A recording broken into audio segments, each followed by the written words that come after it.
今天呢，我想和大家分享创伤与成瘾症之间的关系。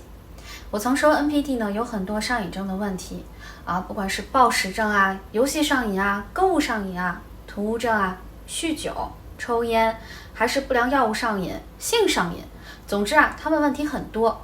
但是其实呢，我们陷入自恋关系里的人也有上瘾症。比如我以前呢就对甜食很上瘾，一方面是因为我家族的人就很喜欢吃甜食啊，我也觉得每次吃到特别美味的甜食，内心就觉得，哎，这简直是天堂的感觉，这个世界居然有如此美味的食物啊，人生这一趟太值了，就是这种，但是我必须承认，当我压力很大或者情绪不开心的时候，我就会想吃甜食。为什么呢？你记得我曾经讲精神变态的大脑血清素产生的少啊，而胃部也存有大量血清素，可以影响到我们是否开心嘛？当你吃到你想吃的食物时呢，它会间接促进你分泌更多的血清素来调节你的情绪，让你不再不开心。但是糖本身是会让人上瘾的，你吃的糖越多，你就越离不开。我后来发现，当我不再吃那么多甜食的时候，我也就想不起来吃了。也是因为我疗愈自己，并且灵修后，不再给自己那么多压力啊，必须要完成什么都没有了，而是选择臣服与顺势而为，同时懂得关照自己了啊，会爱自了。而当我在深挖自己的创伤的时候呢，我发现另一个深层次的原因导致我爱吃甜食，是因为我小的时候，或者说我大概20出头的时候，因为自身外貌条件还不错，总是遇到那种中年大叔啊口头上的性骚扰，当时我都是选择不理的，但是不代表我内心不害怕所以为了保护自己不再遭受这类人的关注啊，我选择让自己吃胖一点，然后这些猥琐的人呢就不再关注我了，然后我就安全了。我不知道你有没有这种潜意识模式啊？总之就是我吃甜食上瘾这件事儿和我自己从小在家里成长所遭受的无形的压力和创伤是息息相关的，导致我形成了这样的一个潜意识模式，外加害怕自己遭受性骚扰带来的一些创伤体验，所以吃甜食呢其实保护自己。所以上瘾其实是当我们遭受内心创伤时缓解内心痛苦的一种方式。当我看到美国著名心理治疗师 Dr. Gabor Mate 的纪录片《创伤与上瘾症》时呢，我就找到了共鸣。他讲的就更深入，更切中问题的本质。所以我把这部片呢重新编辑了一下，分享它关于创伤与上瘾症这部分精华的内容给到大家。希望这部影片呢能让大家对自己的上瘾症，还有社会人群中的上瘾症，包括 NPD 这类有毒人格有更深入的一个认识。当然我也非常推荐大家去看完整的纪录片，这部纪录片的名字叫《创伤的智慧》，它会提供给你一个不同的视角去看待创伤与我们的心理健康、精神健康以及身体疾病息息相关的内容。我们如何去看整个社会的这些精神上、心理上有创伤的人群，我们应该如何去对待他们，都会有一个新的阐述。所以废话不多说，现在就请大家欣赏我剪辑的这一部分精华的内容给大家吧。 My name is Gabor Mate. I'm a retired medical doctor, and these days I travel the world speaking and teaching about child development, health, illness, stress, and trauma. And speaking about trauma is really part of the zeitgeist these days, and I'm very passionate about it for a simple reason. Because in 30 years or more of medical practice and of addiction medicine, what I found was that the common template for virtually all afflictions, mental illness, physical disease, is in fact trauma.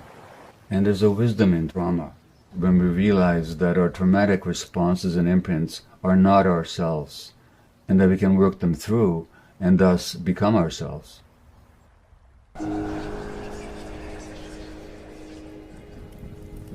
Trauma is an overwhelming threat that you don't know how to deal with. So trauma is not the bad things that happen to you, but what happens inside you as a result of what happens to you. My mother, alcoholic, bad alcoholic. Blame my father, sex addiction. His sex addiction ruined our whole family. You know, cheating caused divorce.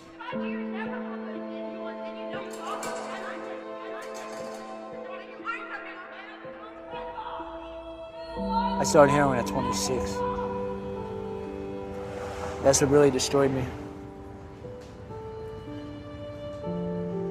It just takes the pain away. I tried building my dream so many times. I don't really have a dream no more.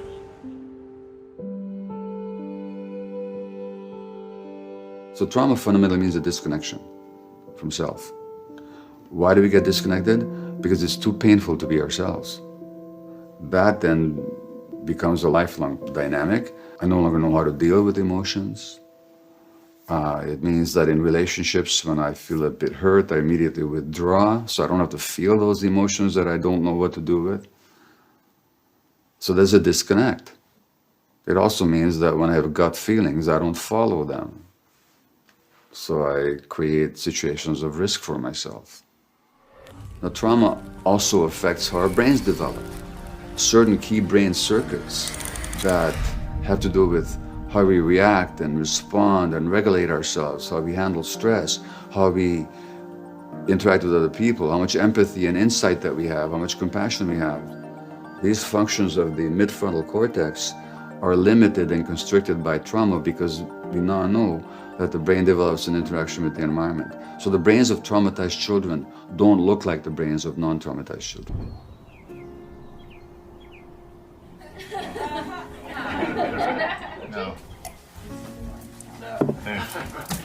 I want to talk to you guys about why you think you got addicted, about what may happen to you as a child, the way you saw yourself as being deficient somehow. I was kidnapped at 16 and sold off. So that's a trauma that's just something that's in my life that you can't turn around, right? And Kidnapped by who? there's a taxi driver who took me and a girlfriend when we were 16 and held us for 6 months in a motel and sold off my virginity.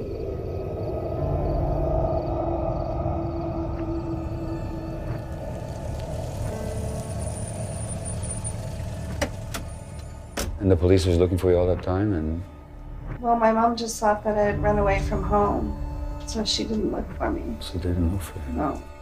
I really need your permission to continue or not to continue. It's okay, I'll give you permission. The taxi driver knew exactly who to kidnap.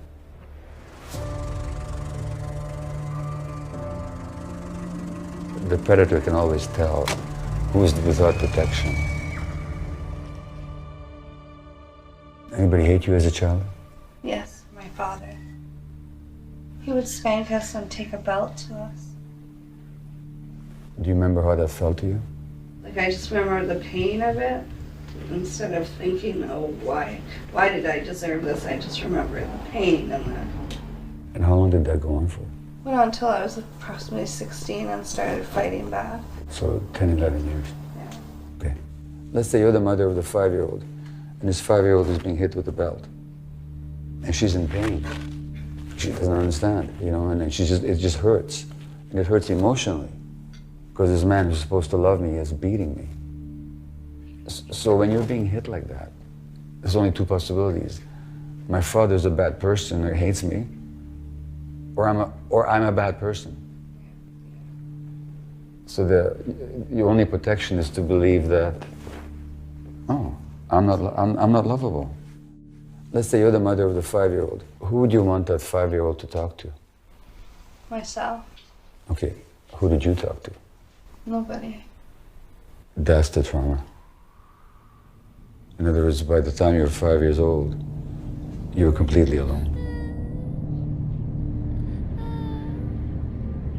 What I'm suggesting really, Alicia, is that your mother was traumatized too. Do you know anything about her childhood? And she was abused as a child as well from an alcoholic father. She learned in her childhood not to pay attention to her feelings. That's the only way she could survive. Yeah. So the reason she didn't know is not because she didn't love you, but because she herself was shut down inside. And that's what I'm saying, it's multi-generational. Mm-hmm. Okay? Yeah. Can't pick out who's at fault here. It didn't begin with anybody. It goes on and on and on. I want to talk to you guys about why you think you got addicted. Like, what did it do for you in the short term that you wanted or that you appreciated? The one thing that I learned was gratification through sex. Like, it would pay my rent, it would pay my food, it would pay my clothes.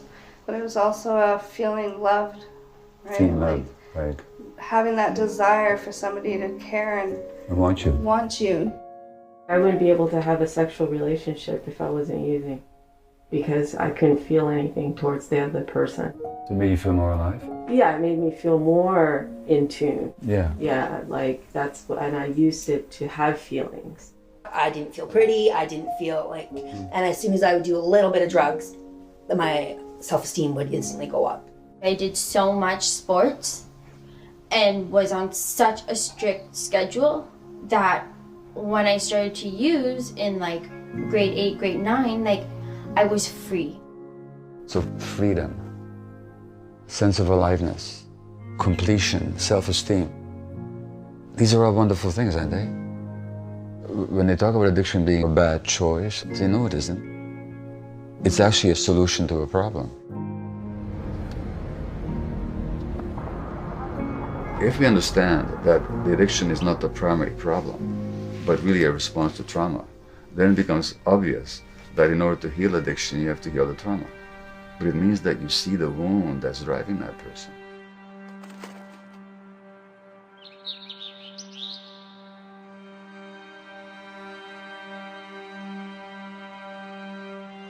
Underneath that traumatized persona, there's the healthy individual who has never found expression in this life because they were never given the venue for expression, never given the relationships in which their authentic humanity could be expressed.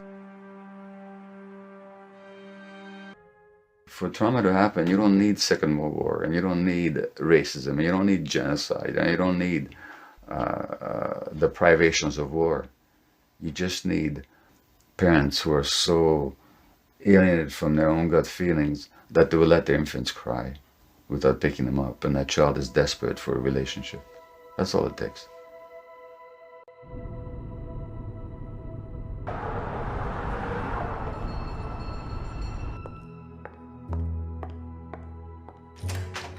Well, hi. Alice, hello. Welcome. Hi, Gabor. Welcome, Gabor. Wow. What a view. Thank you. For me, being a drug addict, the deep down need to escape, I think is almost into a more realistic place than the insanity that we see, the chaos we see around us. You know, I just wanted that place all the time. I can really talk for the 37 years I've been recovered and have had slips. In the program, quote, AA. And what's the fear? Well, the fear is I'll be abandoned. You know, it's back with the Homo sapiens. I'll be thrown out of the cave. What is your fear of being abandoned? Well, naturally that I'll die unless I do all of this stuff for other people. When you do all this stuff for other people, what are you doing to yourself? I'm abandoning me. Yeah. Yeah. Okay. Yeah. So you're actually enacting your worst fear. I was the youngest of 5, very ambitious family, very successful, except everyone's alcoholic. I go in the bar, they're drinking. There's no room for me. It's like, oh, shut up, Allison, shut up. You're wrong, you're wrong. So my job was to be wrong in the family. I'll never forget my mother, you know, saying to me, I just don't understand you. And I was 6 years old and I thought, my God, if you don't understand me, I'm lost. Allow me to give you another perception of you. You're the one that more than others absorbs all the pain and stress in the family. And then you manifest it. And they can't stand seeing it. So in exiling you, they're exiling their own pain and stress. Right. Okay. As a child, we have 2 fundamental needs. One need that's with us is infancy, and it's absolute and it's not negotiable, is attachment. And so the other need then is authenticity. Authenticity, therefore, is the connection to ourselves. Because without authenticity, without a connection to our gut feelings, just how long do you survive out there in nature? So authenticity is not some new age, pseudo-spiritual concept. It's actually a survival necessity.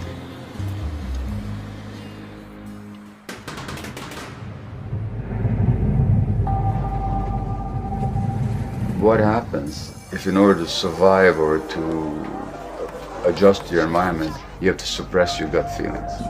You have to suppress your authenticity.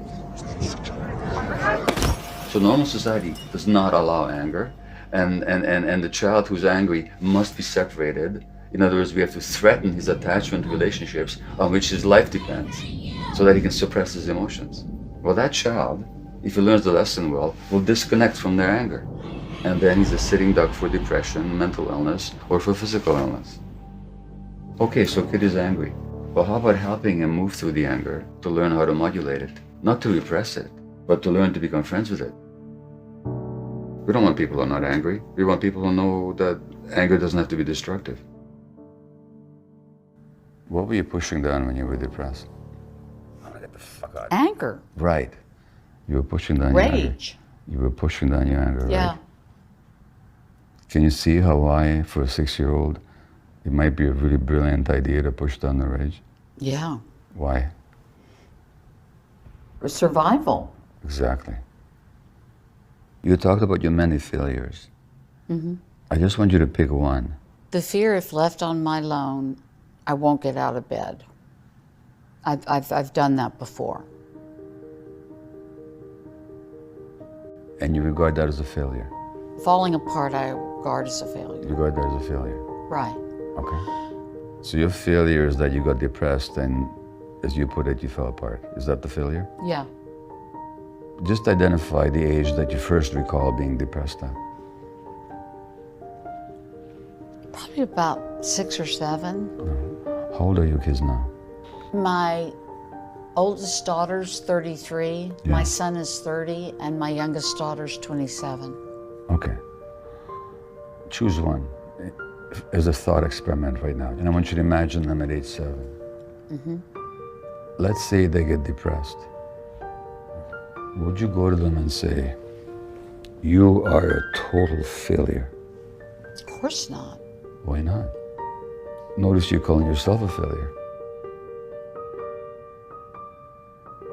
I'm going to say something radical to you. Okay. The depression was a major success, not a failure. Okay? No, I know that sounds ridiculous, but No, I'm listening. You're telling me that having that pain showed me deeper inside of myself how I was abandoning myself. precisely. So maybe you want to stop calling it a failure. Mm-hmm. You go through your whole life like that and see how everything that you judge about yourself actually served the purpose at the time. Yeah. Yeah. Mm-hmm. But really, isn't it simple? It is simple. In the life of every person who's ever been addicted and ever will be addicted, there's always trauma. An addiction is any behavior that a person finds relief in the short term and craves, but suffers negative consequences and cannot give it up.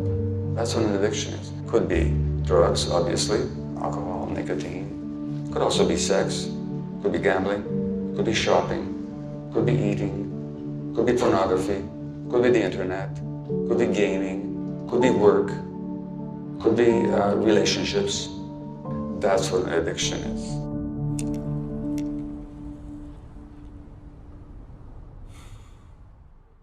The first issue is not why the addiction, but why the pain.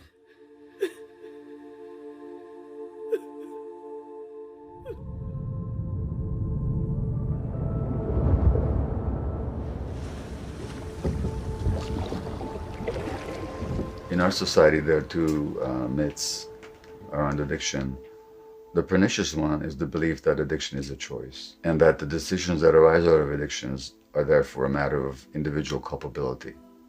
And so therefore, addicts for the most part are punished for being addicted. Now, the other belief around addiction, but still misleading, is that it's an inherited disease. It's a biological disorder of the brain. That belief is more humane, much more than a choice belief, because at least if somebody inherits a disease, they're not to be punished for it, but they're to be provided with treatment as with any disease. However, it's also misleading because it ignores why people really get addicted, which has got nothing to do with disease. It's among the normal human responses to trauma.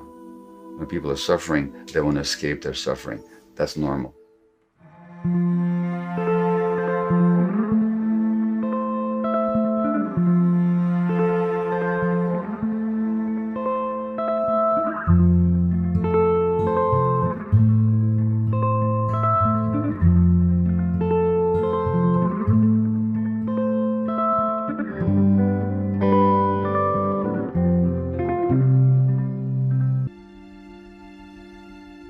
By meeting people where they're at and treating them like human beings and not trying to change them actually opens up the possibility of transformation for them.